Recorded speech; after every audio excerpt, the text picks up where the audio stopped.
Hello everybody and welcome back to another episode of the Turfcast podcast pre-game show with me, Joe Reb, and now it's a big one this weekend, isn't it? Watford at home on Saturday, 6 p.m. It is late kick-off. It's massive. It really, really is. Whoever loses this game is bottom of the league. You really feel that if Burnley win this with a, new, full stadium, new signing, games in hand, you really think that maybe, just maybe, the feeling will change and we can actually get out of it. It's massive. My only worry is, we've said this twice already this season, Newcastle and Leeds, and we just didn't show up for any of them. We just did not show up for any of them. But like I said, full house at the Turf.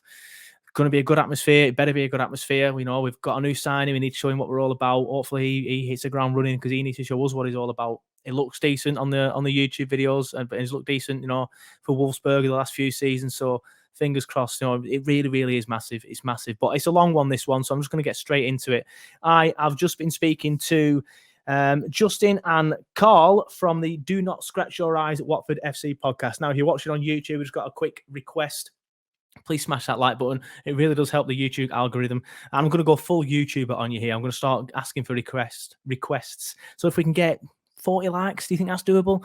Just give us a like. And if you haven't already, please subscribe to the channel. Like I said, it really, really helps the algorithm. If you like the button, it'll get pushed out to more people see it, more people discover us. I had a comment this week on the channel saying, I've just discovered your channel. I'll start watching more. I'll subscribe now. So obviously people are still discovering us. So if you can help people discover us, that'd be great. Thanks. So like I said, I've just done this chat just now, just got off the line to him. It's a really, really good chat, a little bit longer than usual, but that's because of how good it was. So let's get into it.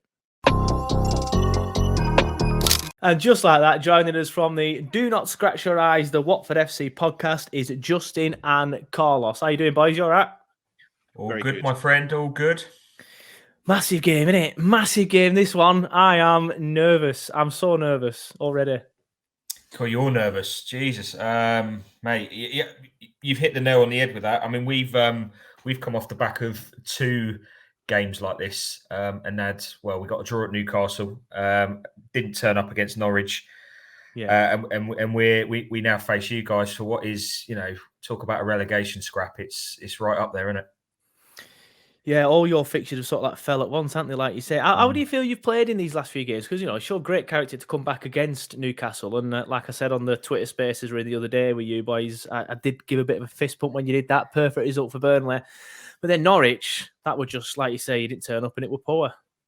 Absolutely fell apart that game. Norwich, it was just dreadful. It was a Friday night, really keyed up for it. We had a really good pyrotechnic display before the game. We had emails from our captain saying, get behind the boys and it's going to be amazing. And then, we got it added to us, didn't we? So, it's been poor. I was hoping for 9 points out of these three games, and we got one so far.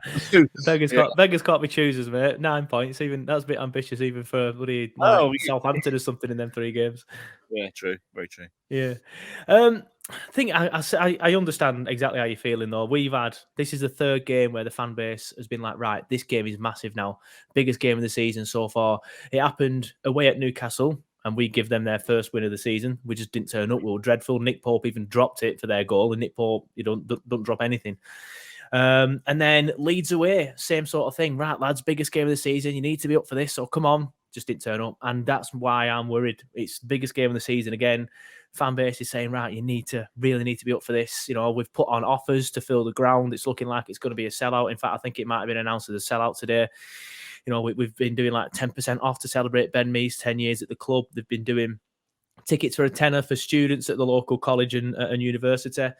So again, it's going to be massive. But my worry is that they don't turn up. So it is a bit of a comfort that you boys didn't turn up against Watford, but wounded animal and all that, you could come fighting back. Well, let's have a look at your season so far then, because it's obviously not where you want to be. Yeah, it's not where you want to be, but you are the only team.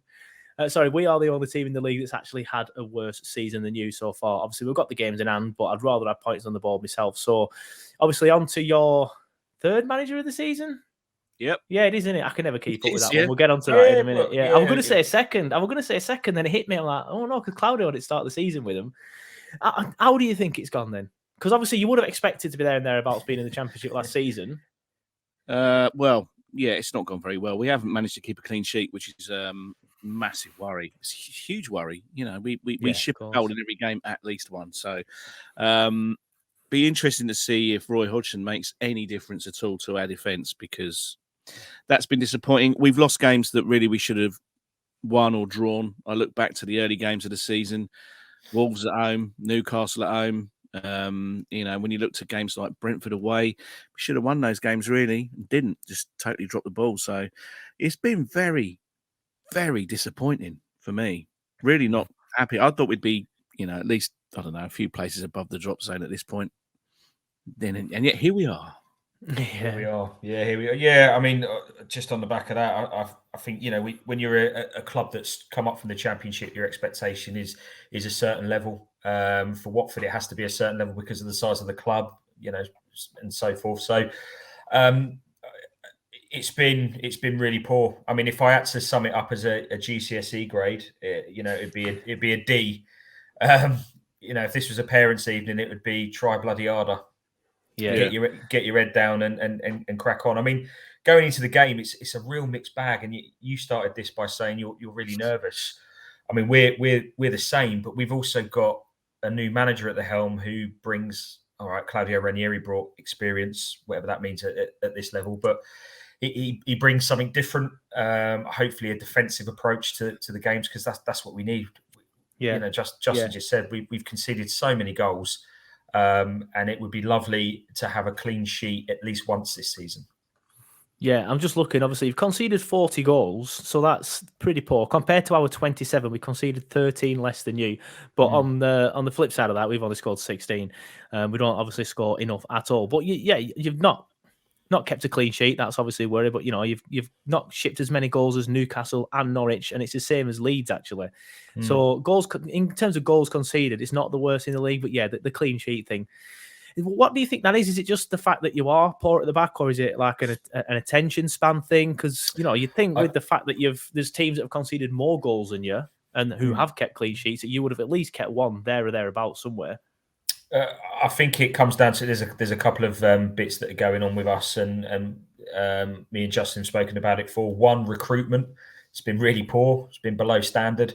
In the Championship last season, we were the best. I'm right in saying I think we were the best defensive side in the.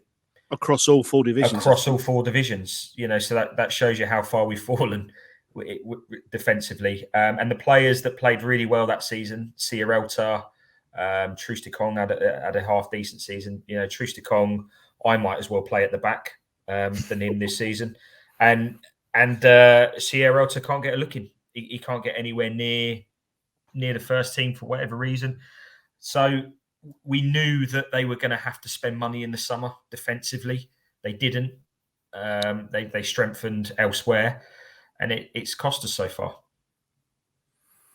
Yeah, fair enough. You mentioned Hodgson. We've already touched on him, but obviously I want to go into it a bit deeper. You think that he might come in and help you defensively. I think that's exactly what he'll do, if I'm being honest with you. I think you will end up keeping, maybe 2 or 3 clean sheets between now and the end of the season. I don't think you'll go on. Obviously, so after 20 games, like I said, you conceded 40 goals. So that means that at the end of the season, you should be knocking on the door of 80 conceded. I don't think you'll get to Roy. I don't think you'll get to 80 with Roy. I do think he'll be better defensively for you, but I think it will take a bit of bite out of the attack. But what are your thoughts on Roy Hodgson? Because when you sacked Ranieri, I was rubbing my hands. Obviously, Ranieri, I thought, were taking you down anyway.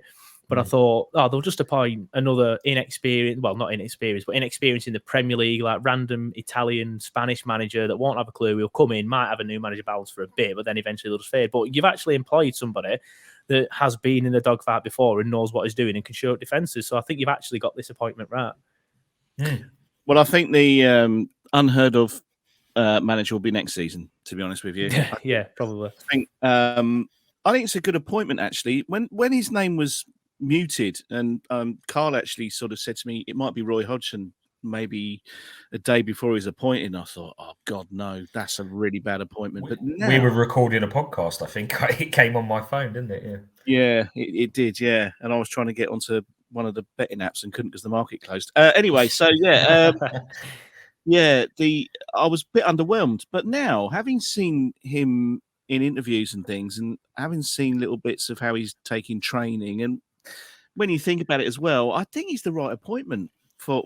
I mean, he's only been appointed until the end of the season. We know that. They haven't said, he's getting 3 years, 2 years, whatever. No one lasts that long anyway. He's been brought in as our manager, not our head coach. which is interesting. The terminology has changed. And yeah, now I'm really actually looking forward to seeing what he can do. I think he's the right man. I really do. I think in the cold light of day, having looked at what's going on, I think he's the one.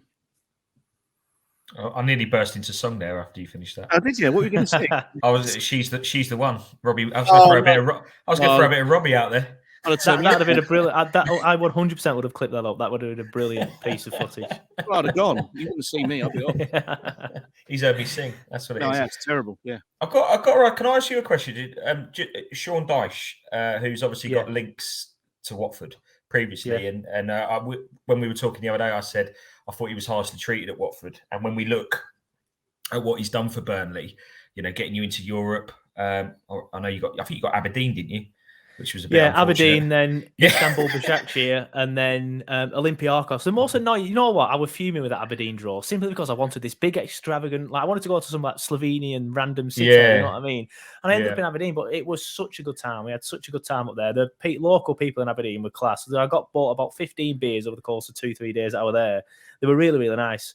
And I did end up getting my big extravagant trip, obviously, to the most decorated club in the history of Greece, and they weren't so nice. Like Burnley fans were farting with them and things like that for their fault, not our fault. One were reportedly stabbed. So I actually really enjoyed going to Aberdeen. So disappointed at the time, but yeah, I really enjoyed it. And Sean's taken you on a journey where got again out of the lower division and then onto that, and I think in the cold light of day, when you look at his spend and what he's done there, and he gets maybe not just Sean, maybe Burnley as a football club get negative press about, and I don't like the term the type of football that he plays, where I think it's actually effective. He uses the players that he's got to his advantage. So what's wrong with that? That's the idea of the game. Yeah, it's a sign of a good manager if you use the players that you got to your advantage. 100%. But what's the feeling amongst Burnley fans where Sean's concerned now? Is it stick behind him, or is there a section that's sort of saying we need to twist? Yeah, I think there's definitely a section that says we need to twist. Whether that section has enough brain cells that they should have is a different debate. But there is a section. I won't say it's a loud section. Yeah. I mean, it's a vocal minority. They always are, the minority sections in stuff like this. But yeah, I think the majority of the fan base is stick behind him. And I was talking to Andy Jones at The Athletic today, and he asked me the same question. He said, do you think you should be do you want to stick with Dyche, or do you want to get somebody else? Or if you go down, do you want to stick with him or get somebody else? And I was like, we've been in this position so many times with Sean. And apart from once, which was his first ever season in the Premier League, we've stayed up. Now, this is the worst position we've been in at this stage, so it will need a miracle at this point. But why would you get rid of somebody who's done it before and who's done it before successfully? And it's the same in the Championship. If we go down, why would we want to get rid of him when the last 2 times we've been in the Championship, over the course of them 2 seasons, we've only lost 10 games. We lost 5 games each season. And then the second time we're in it, we won the title quite comfortably and went 23 games undefeated. So, of course, you're going to want the guy in the seat that's done that for you already. So I don't understand the logic behind getting rid of him. Some people, I don't think it's a case of people are just annoyed that we're bottom. I just think it's, obviously that's an aspect of it, but I think it's the same guy saying the same things with pretty much the same players for the past 4 years. I just think people get a bit fed up with it. And obviously the football, some fans don't like the football. I'm with you. It's effective. When we're winning games and doing well, like we have done for the past 3-4 seasons, it's not been a problem because we've been, going to Man United and winning 2-0, beating Chelsea, beating Arsenal, things like that. So it's not been a problem. But now you're bottom, you've won 1 game all season, and you're thinking that if we're going to get beat, I'd at least want to watch us play some decent stuff. But that's not the case. But for me, I think stick behind him. And like I said, I think 90% of the fan base is stick behind him. Yeah, 100%. I think if you're going to go down, Sean's the man. I think if he was at my club with us in the Championship, I'd be over the moon with that. I've got to be honest. Yeah, 100%. And like I said, sorry, go on. I said he was once. Yeah, he was. Yeah, did he finish 7th? Wasn't it your best finish in like 10 years at that point? He might not have been 7th. Yeah, he was the wrong man at the wrong time. I mean, we were going for absolute hell off the pitch with the ownership and so forth. And like any takeover, he was there at the time when our owners, who are currently there now, came in, and he just didn't fit their criteria. And in the grand scheme of things, a lot of people, and I say it myself, he didn't get an opportunity, and he should have been given that opportunity. But he wouldn't have been. He would have just been like the other 457 managers that we've had. He would have gone eventually. But I think it's fair to say, as a Watford supporter, and I'll put that out there, and I'm quite happy to say it. I look upon Burnley, despite your current situation, which is no better off than ours, and I look upon it in envy. Is it the right word? Maybe because you've got a sustainable setup there. You know, it's like us. It's like Watford. It's a proper football ground. You know, community ground. I love going up to your place. It's with a cricket ground next door. Never had any bother up there. It's a great place. And I look at it from a Watford fan looking at Burnley and Sean Dyche and what he's done and the place. All right, you haven't had the Delafeus and players that we've had who these flair players, but you've had effective, really good players, and you've been to Europe in recent times, which is something I can't say. So,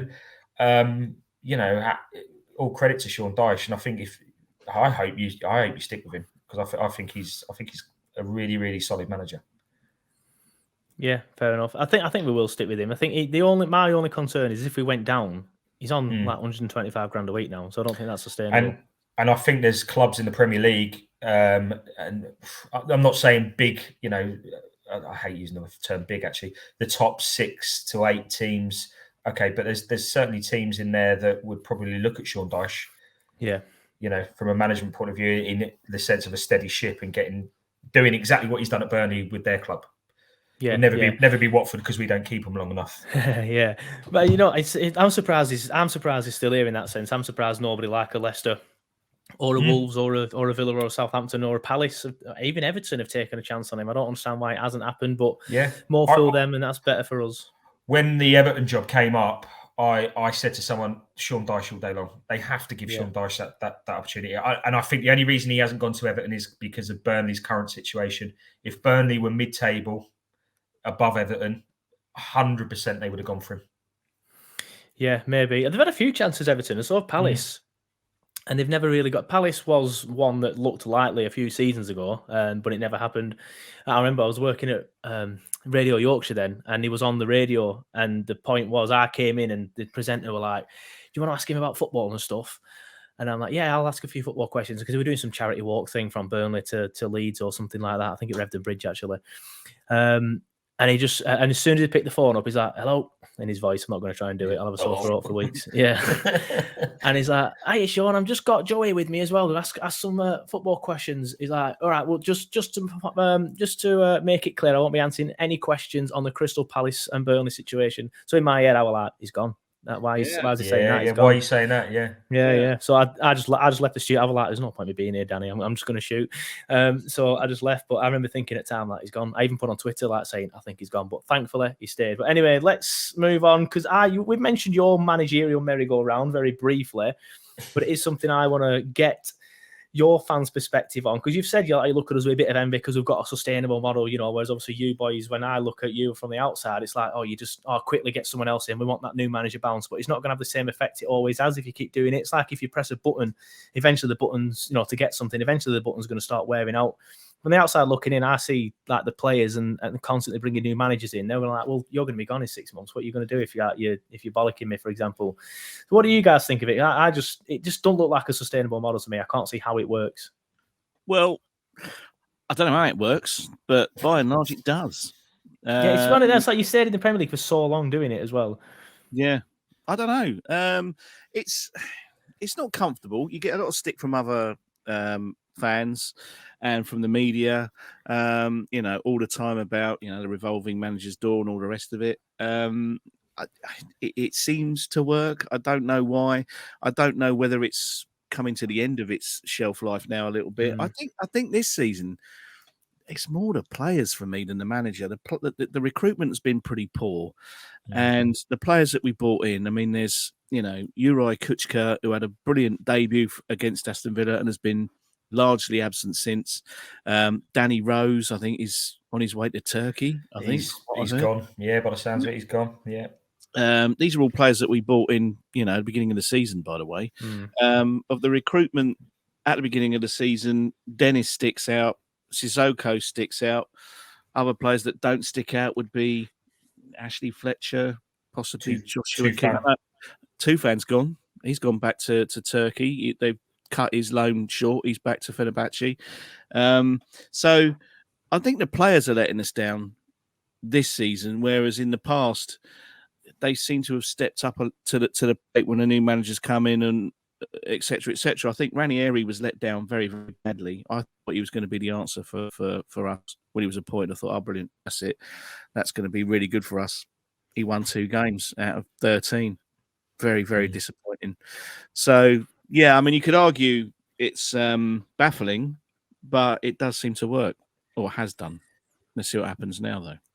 Yeah, that's the question, isn't it? I think we're kind of at a crossroads. I think this is how I feel anyway. We're sort of at a crossroads in the sense of what the ownership has done previously, and what's the plan? What's plan B? What's actually going on upstairs? Who makes these decisions? There's some guy whose name escapes me. Every time we sign a player, he says, "Welcome to Watford." Yeah. It drives me mental, this guy. I can't think of his name because he drives me absolutely insane. Welcome to Watford. We expect the best, blah, blah, blah, blah, blah. Like on Twitter, buff, sends it. Who is that? Who is that guy? What does he do at our club?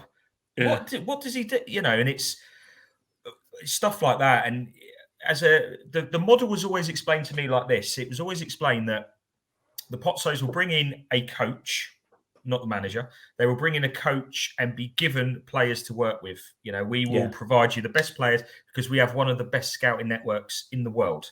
But we're everywhere. Okay, fine. So we get that manager, coach in. He brings us to a certain level, and then we replace him. No matter how good or bad he does, we replace him. And then the next one comes in, and he might win us the league, and we replace him, and so on. And it's a constant revolving door because it's all about. I don't want to say loyalty, but it's all about get small little steps with different people to get up the food chain. And as Justice just said, it's largely been a success.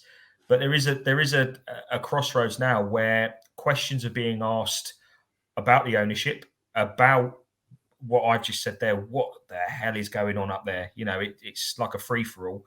And we're kind of at the point of if we go down this season and you've just embarrassed us, and I felt embarrassed when you said this is your third manager.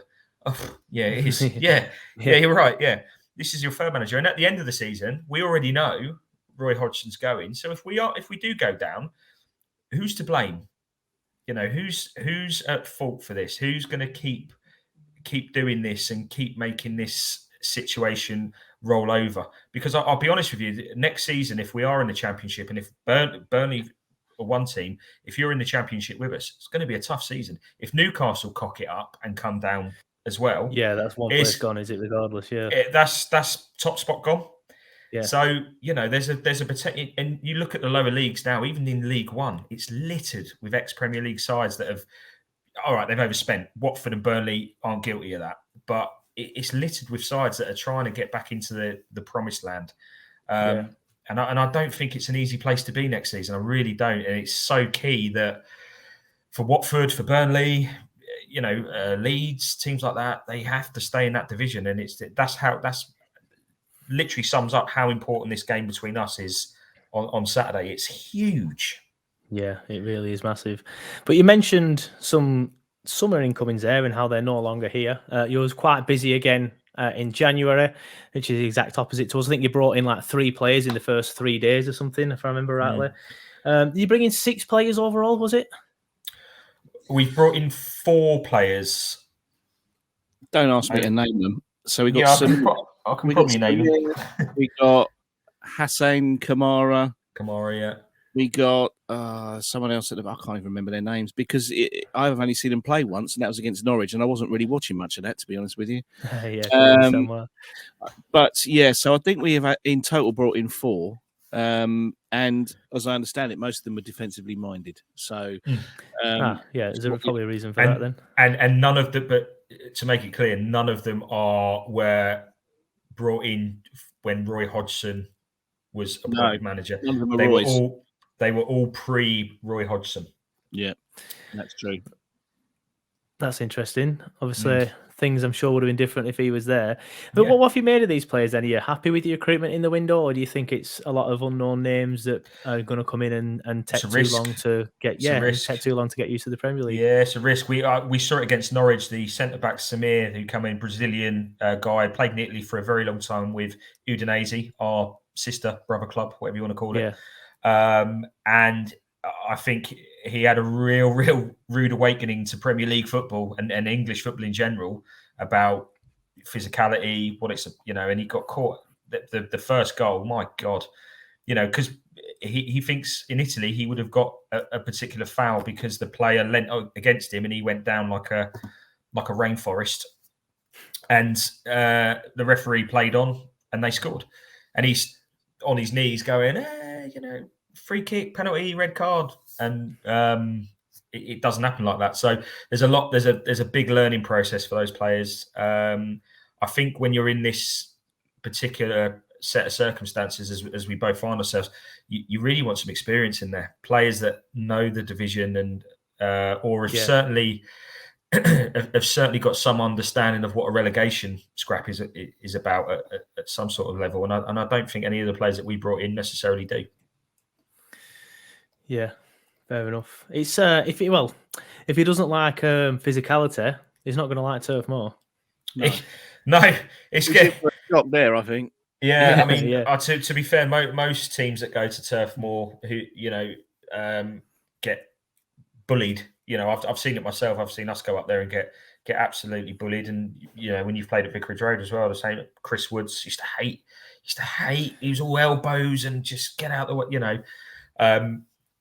And you've signed what's his name? Von Kost, is it? I can't even pronounce his name. Verkhaus. That's how I've been told to pronounce it. Yeah, Verkhaus, who 6'6", big. It looks very similar to Chris Wood, but better on the floor. That's the vibe I've got off him. Yeah, I watched a lot of him on and I did used to watch a little bit of Bundesliga, so I know he's very good with his feet. Scores a lot of goals with his feet, actually, more than his head. But I think the only risk for him coming in, I don't know what you think, but have Burnley brought him in to be Chris Woods in the sense of that physicality in the box, or are they going to change their style slightly for him? I don't know. Yeah, you would hope that, obviously, because I've been watching a lot of YouTube stuff, and it tends to come into midfield a lot to collect the ball, which I think will help us, actually, because our midfield is very, very poor. Like we were saying earlier, Sean Dyche does the best with the players he's got, so you would think he'd look at the player that he's just got and then tweak the system a little bit to suit him. It is finally managed to do that with Cornet, because he originally put Cornet on the wing, and then we found out he was terrible defensively. So we just stuck him up front, and it's worked really, really well since then. He's been absolutely class since coming in. So you would think that he would find a way to work him into the team. And my worry with him is, the same with any player that you bring in from abroad, which is probably why Sean Dyche always goes for your proper Brexit footballers, is that he might just take a bit of time to adjust to the Premier League. But the Bundesliga, it's not like the Italian league. It's more similar to the Premier League than the likes of La Liga and the Italian league. So I don't think he'll take too long, but I kind of need him to score a hat-trick this weekend. It's that big of a game. We don't need him to listen. It's more than possible. It's more than possible. He might score one. I'd reckon he'll score one, but 3, no, please not. Yeah. Let's get into the game then, because like we've both said, it's massive. The current state of play is this. We are, of course, bottom of the Premier League on 12 points, but we do have 2 games in hand on yourselves and 4 games in hand on Norwich. You are second bottom on 14 points. Then comes Newcastle on 15 points. Then Norwich on 16 points, who, like I said, we have 4 games in hand on. And they are 4 points in front of us, so they are definitely catchable. Then Everton on 19 points and 3 points above that are Leeds, and then above that is Brentford on 23. Above that is Palace on 24. And I've only included them 2 because people tend to keep telling me that Brentford are in big trouble. I think because they've lost 6 of the last 7, so you would think that maybe they are in trouble. And their main striker, there was a bit of controversy with him last week. Tell me what he thought of it. Yeah. Good old Ivan. Yeah. So you would think them 2 are definitely looking over the shoulder. I think Leeds will be okay. I think Brentford have probably just got enough points on the board. But the team that loses at Turf Moor on Sunday will be bottom of the Premier League. It's that simple. That is the long and short of it. What are you boys thinking? What sort of game are you expecting at Turf Moor? Obviously, we'll try and do what we do. we've got new players coming in. New player. I wish it was plural as a new player coming in. You've got a new gaffer coming in and some new players coming in, so there could be a bit of unknown about the game. It's completely unknown. I would say if Ranieri was still in charge, I would say we'd have 11 very disparate players not playing as a team, because that's how it's been for the last few games. I don't know how Hodgson's galvanised them in the short time that he's been in charge. So it's going to be as much a surprise to us as it is to you. I've got no idea. I couldn't even tell you. I've got no idea. You, Carl? Yeah. No, well, I mean, we've been very much warned by. We were on the Premier League. Correct me if I'm PLTV, yeah, the Premier League TV, and Chris Brunt was on it, and he's he played for Hodgson, so we kind of getting a little bit of inside track of what his training methods are like, and what sort of system he likes to play, and so forth, and it's always nice to speak to ex-players that have played for a manager to get an understanding of what they're about. When you see it from a supporter's point of view, it's Roy Hodgson, the England manager, head down, and so forth. But I think the big thing for us is setting the team up defensively well, because I think we've got enough about us going forward. Josh Kings, João Pedro, to cause most teams, in and around us problems on our day. And Justin just touched on it brilliantly. Under Ranieri, there was no team. There was no tracking back really as a group. There, it was very much individuals, and it very quickly became, oh dear, this isn't good. So I think he really needs to hit the ground running with this game. Roy Hodgson will know how important this game is. Lose this game, and it is what it is. You've just said it. We're bottom of the league. Win the game, all of a sudden, we've beaten. But you've got the 2 games in hand. Which who are they against? Just out of interest. Well, obviously one of them is against you. Then we've got Villa away, which is going to be a tough one. Yeah. Everton at home and Tottenham at home. Okay. So tough, Everton, which we can touch on in a second. I think they're going to be a different animal now. But I think it really is a spin of a coin on how well Hodgson sets us up and how much he's galvanised the group against how nervous and so forth you guys get playing at home. And if things don't go well for you, when you get that 15 minutes of things aren't quite gelling and so forth, and if there becomes a little bit of unrest, I think it'll be a tight game. It'll be a 1-0, 2-1. If it's 1-0 to us, I'd be over the moon. But it'll be a real tight game. Physical all over the pitch with you guys, as it always is. But it's not going to be. There won't be a team running away with it, I don't think. No. Yeah. Please don't record this and play this back to me if you win 5-0. Yeah. I'm not. I might do. Never know. But it's weird though, because I've been looking at this game this weekend and thinking, Watford are good going forward and terrible at the back. We're okay at the back and not that great going forward. So it kind of could either cancel itself out, or they could just be goals. It's got 0-0 written all over it, isn't it? Yeah. I think we really need to win this one. You say we're good going forward, but that hasn't been the case for 6 games. Yeah. I mean, we've not been that attack-minded that I can remember. There was we scored 1 against West Ham, 1 against Newcastle. Who else have we had? I mean, I don't remember us being Brentford. We scored 1, didn't we? Lost 2-1. Yeah, we're not that prolific going forward that we were. When we were sort of beating Man United 4-1 and Everton 5-2, and those sort of games. But I can't remember the last time we scored more than 1 goal in a game, to be fair. That's probably where it comes from then, isn't it? Because since you've said that, I've just opened up goals scored. Obviously, we're on 16, and I thought you'd be on a lot more than 23. Yeah, a lot more than 23 goals scored. I think it kind of started falling apart for us around this African Cup of Nations thing a little bit. There was, where we upset the continent of Africa because we wouldn't let... we wouldn't let Dennis leave for the African Cup of Nations. So, I think since then it's kind of the wheels have definitely fallen off the wagon. But I don't until Roy sets his team up and we see a team and we know who's playing. Because I if you ask me now who's going to play, Couldn't tell you. Mm. Well, that's the other Couldn't thing. tell you. It's been a while since I've seen us play a 4-4-2. It's been 4-3-3 mainly. Yeah. So how he's going to tweak the team, I wouldn't even be able to sketch out a lineup for you. I wouldn't even know who's in goal. I guess Foster. Yeah. I would have thought he's back, but even then, you see the team sheet, you go, Backman, really? Yeah, we've missed Sarr, who with his injury. So we have missed Sarr, and I think he's been a big miss. I didn't realise how much we'd miss him because he hasn't been brilliant this season, even before he got injured. But I think that some of the work rate he does and some of the stuff off the ball brings in other players. So I think we've kind of missed that attacking going forward. Defensively, he doesn't do anything. He doesn't know what the halfway line is. He stands on it, but that's as far as he goes.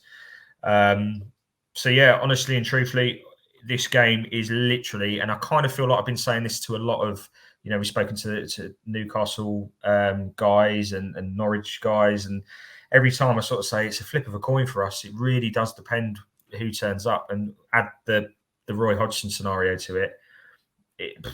It's honestly, it's crazy. Yeah, I think we Hodgson, I'd look at him and look at the way that he played at Palace. I think that's probably the way he'll set up. I think he'll set up, he'll try and make you more sound defensively, which is obviously why he's been brought in, and then use your forward players to hit us on the counter like he used to use with Zaha and Eze at Palace. I think that's probably what you'll do. But thankfully for us, Dyche does seem to have Roy's number. I think the last 3-4 games he's beaten him. He was at Palace, at home and away, so we did quite well. But before that, it was weird. Hoy tended to have Dyche's number, so maybe it just goes either way with them two. But yeah, fingers crossed, obviously we can get some. But let's get into some predictions then. I'm going to get your predictions on this, and then we'll go into who you think is going to go down, which I'm sure will be a wonderful topic for both of us. I must call the Samaritans after this. yeah. End it on a positive note and all that. So what are you thinking with this game then, boys? My prediction, it's weird. I'm sitting here now thinking that we have to win this. So I think we'll win it. One of them sort of halves. It's at home, full crowd, new signing. They're all pointing to a positive thing. However, I was saying this before the Newcastle game, it's a big game. I think they'll go into it with the right frame of mind. I was thinking this for the Leeds game, big game. They have to go into it with the right frame of mind. I don't know where I've got this sort of false hope from, but I'm just going to go. I think I'm going to go 2-1. Law of averages. You're maybe. You're going 2-1. You're going 2-1. Yeah. I'd love to know you think it's going to score our goal. I really it's weird. Like I said, maybe you've just got this myth in my head that I seem to have made up that you're good going forward. But like you said, the games that stand out in my head are you beating Everton at Goodison Park. What was it, 5-1, 5-2, and of course smashing Man United. Yeah. So, but like you said, you've just reeled out where you've not been that great going forward. So who knows? But yeah, I take it all day long, whether you score or not. As long as they win, I'm not bothered. It could be 5-4. I'm not asked.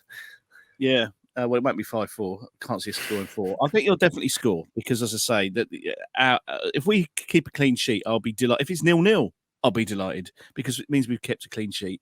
Yeah. But for me, it's just so I don't even know who's going to be in the team, so I can't. It's very, very difficult. I mean, I'd like to think that we've got a new manager bounce, and he's got them organised, and he knows which players he wants to play, and he's going to put out a team that he thinks is full strength team. That being the case, I think we might win 2-0. But I mean, if you look at our previous results, you just can't predict a Watford game. It's just an absolute nightmare. Carl, you look deep in thought there. You're stroking your beard and looking upwards, which makes me think you're doing some maths or something in your mind. Or... Is either doing some maths or is watching the Old Firm game on the TV? No, I'm not. No, I'm contemplating. There's like a photo in front of me, and I'm thinking, okay, please God, let us win. I would love to nick a 1-0, literally nick a 1-0. I just got a sneaky suspicion that the manager bounce is going to be a tight game, as I've said. The manager bounce and Roy's ability to hopefully get us organised, and we nick something late on in the game. I would be over the moon with that result. So I'm going to say 1-0.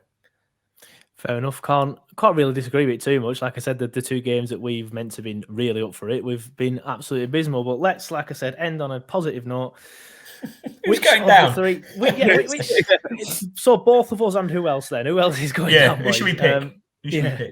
Oh, well, that's tough. I mean, you'd think Norwich, wouldn't you? You'd think that Newcastle would probably have enough to get out of. I think they've bought themselves out of this now. Yeah. I mean, cheat code, isn't it? Yeah, but they got some, Trippier and whoever else they brought in, some great signings. But Yeah. you would think Norwich really. I really don't want to see us go down. I don't, because I know what it takes to get out of that division. And though we bounced straight away last time, history suggests that it's more like 6 seasons before you see the Premier League again. So, Yeah.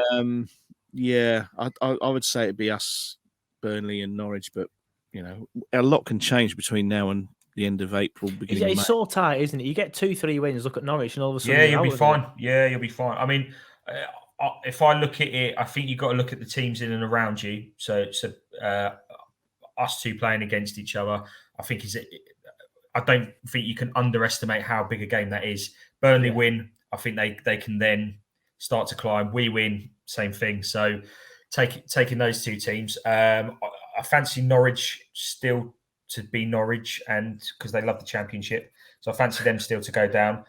I've got a sneaky suspicion either Leeds or Brentford could get dragged into this, depending on our result. And there's always a team that gets dragged. Yeah, there's always a team that sort of lies in about 16th who kind of who look behind them and go, "We're fine." Yeah, and they have an absolute mare.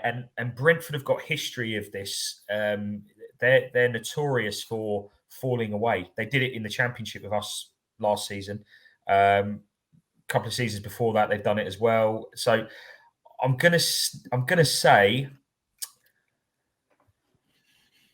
Right, I'm gonna sound arrogant here, but we're gonna stay up, and then I'm gonna say not in any particular order: Burnley, Norwich, and Brentford to go down. Please record that. I'll record that and send it you end of May, hopefully. Yeah, looking forward to that. Yeah, I'll be out. Yeah. I've seen a few people say, and I understand why people think Brentford will get dragged into it, because they are only 7 points, just looking at the league table now, away from it, and they've lost 6 out of the last 7, I think it is, as I said earlier, and they are in 3-4. They've got issues in the club now internally, so you can see them potentially dropping into it. Leeds, Leeds are in the position that they're in, I think, because of injuries. So I think with the likes of Phillips and that eventually coming back, and whoever else they've had out, I think they will eventually start to climb and pull away from it. Everton, as we said earlier, they're going to be a different animal now. They're a different animal. They'll be all right now. Yeah. Norwich, it's weird. Norwich, they've had in their best form all season, and everyone's still like, yeah, they'll go down. And I'm just going to back you. I'm like, yeah, Norwich will go down. They'll finish bottom probably. I think it's that game that we lost 3-0, which on paper is it is a terrible result. Don't underestimate it. And everyone that came away from that game just knew, 1, Ranieri was gone. 2, we're banging trouble, properly banging trouble. But 3, an overwhelming feeling that on another day, that game could have flipped. It could have gone a different day. The 3-0 scoreline, if you look at it, it's 3-0. They beat us. That's fine. Yeah. But I think I was there, and there were patches of that game where Norwich defensively looked atrocious, and we were getting in behind them a few times. And I just feel that they haven't got really enough depth in that. They never buy anyone. They sold their best player to Aston Villa at the beginning of the season. And I just feel that I think going forward, there's not enough goals in there. They will concede goals, and I just think they'll get dragged back into it fairly comfortably. Yeah, I'll tell you one of the key things from that game. Sorry, just to cut over there. One of the key things from that game was when our floodlights failed.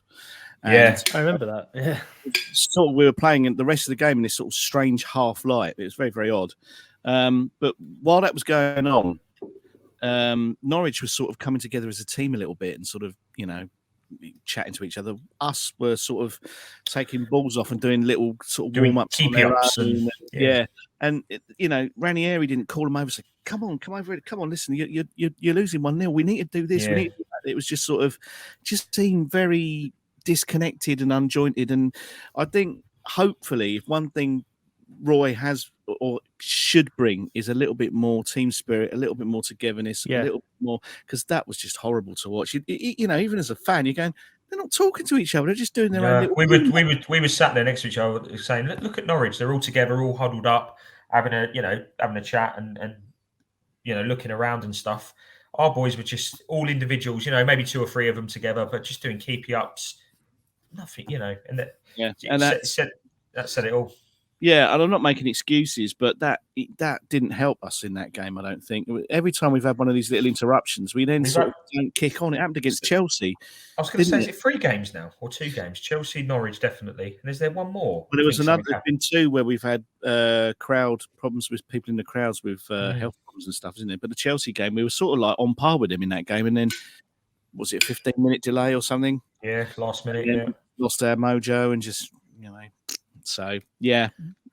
No excuses, really, but you look at things like that and you go, something deeply wrong in that team somewhere. Just needs. Yeah, you do need a bit of team spirit. I would be pretty confident that Burnley would be stood together and Dash would be bollocking them all if they were 1-0 down at Norwich. 100%, yeah. Yeah, but for me, I'm going to say Norwich bottom, then both of us in any order. It could, obviously, it's so different. If come back to me on Monday, if we've won that game, I'll be thinking, we can get out of this. Especially if Newcastle lose their next game. Yeah. And a win could be massive in this situation. That's what I said. Now, if you win that game, we ain't coming back Monday. We're not going to do that. I'm deleting you off Twitter. I'm going to say I'll be blocked. I'll go to send you a message. It'll be like, this user does not exist. Yeah, you're blocked. No, but you just exactly where I am of it, and I didn't want it to sound cocky though. Watford are going to, because it is literally like that. I think if there is a team to win this game on Saturday, there is definitely a possibility that they can then go and kick on. Both teams.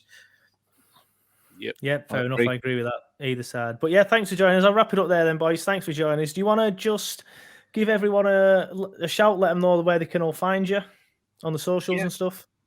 Yep. So, we're available on every single platform where you can get a podcast. We're on, you name it, Apple, Spotify, iTunes, TuneIn, you name it, we're there. Do Not Scratch Your Eyes podcast. We're also on Twitter at DNSYE_podcast.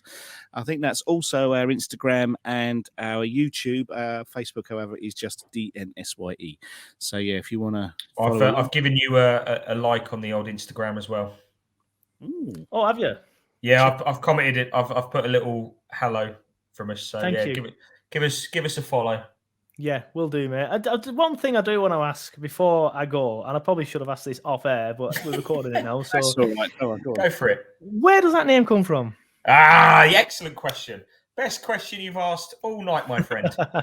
So, a game in 2013, we're playing Leicester in the semi-finals. I do remember that game. And Knockaert falls over in the box and is given a penalty right at the death. And Sky have a commentator called Bill Leslie doing the commentary on the game. And Knockaert takes 2 attempts at the penalty. Almunia saves it both times. The ball goes up the pitch. And then it goes, Forestieri, here's Hogg. Deeney, do not scratch your eyes. You literally are watching something ending to a game or whatever. And it comes from there. Yeah. And we've had Bill Leslie on as well. And we've done a podcast. Yeah, we've done a podcast with him. Yeah, it was awesome to speak to him about it from his perspective. Really good. Yeah, absolutely. And that is now immortalised on a wall in a subway in Watford. Millwalls have been and they've decorated a subway in Watford, and the whole of that last scene of that game is put out as like a cartoon on the side. You know what? I have seen that subway on TV because obviously you mentioned PLTV earlier, and I work like at the Zone, so we have to stream it out every day. That 4 different shows a day, like constantly. So someone did a piece from Watford a few weeks ago, and she was at that mural. That subway. Mural. Yeah. And someone signed it. I don't know which player it was. Tommy Mooney. Yeah, he signed it. So I have seen that. If you ever come down, have a look at it, right, where it says Deeney at the end, there's an exclamation mark, and inside it says, do not scratch your eyes. Is it? Right, fair enough. Well, that's good to know. I always wondered, like, when you first invited me to the space a couple of weeks ago, I was like, that's a weird name. Mine's bad enough to pronounce. I was on Sky Sports News the other day, and I can't remember where the girl, she then, Joe Edmund, she didn't even get my name right, and she stopped, and she went, Turfcast podcast. It's I don't know why. It's such a simple name, but people always trip over it. Yeah, people always seem to trip over it. I don't get it. We are with the management merry-go-round. I think me and Justin spent the day that Hodgson came in on different whatever Radio 5 Live and I was on Radio 5 Live, and the guy was what was he calling us? Do not Do not scratch your eyes out. We get that all the time. Do not scratch your eyes out. No, it's not. It's do not scratch your eyes. Yeah, live on radio. Yeah, thanks, Tony. No, thanks for that, mate. Appreciate it. We got no followers off of that, I tell you. Yeah. That's where it comes from. Yeah. So Yeah, fair enough. Well, yeah, I'll wrap it up here then. Like I said, thanks for joining us, boys. It's been a pleasure. It's been a good chat. These chats only normally last around 25 minutes to half an hour, but this one's gone to 48 minutes. Oh, sorry, mate. No, there's no time limit on it at all. There is no time limit on it at all. I was normally wrap it up when the conversation dies or gets a bit dead, but it just didn't seem to die here, which is obviously a credit to you both. So thank you for coming on, and we'll do it again when the reverse game is on, and we probably will do it in the championship next season. So thanks a lot, boys. So, man, cheers for that, mate.